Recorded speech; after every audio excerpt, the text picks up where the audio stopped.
চাওক নিৰ্বাচনটো আহি আছে হয়, কিন্তু এটাও জাতীয়তাবাদী দল নাই, সেইটো বাবে আমি ক্ষোভিত।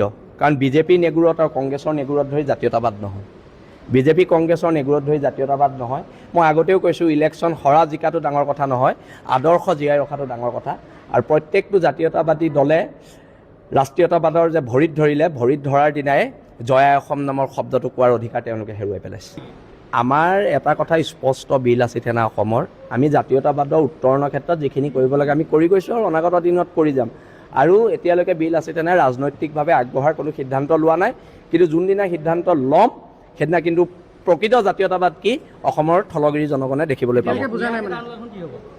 অভিয়াছলি চলি থাকিব। বহিৰাগতৰ বিৰুদ্ধে, বাংলাদেশীৰ বিৰুদ্ধে যিখন আন্দোলন আমাৰ চলি যাব।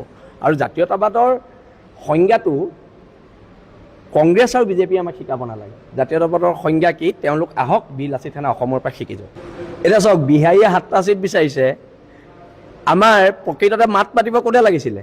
7টা ছিট যে বিচাৰিছিলে, আমাৰ জাতীয়তাবাদী যে দলকেইটা আছে সিহঁতি মাত মাতিব লাগিছিলে। কিন্তু ভোট বেংক নষ্ট হ'ব বুলি যেতিয়ালৈকে আঞ্চলিকতাবাদী মানুহে ভোট বেংক পলিটিক্স কৰিব, তেতিয়ালৈকে জাতি সুৰক্ষিত নহয়।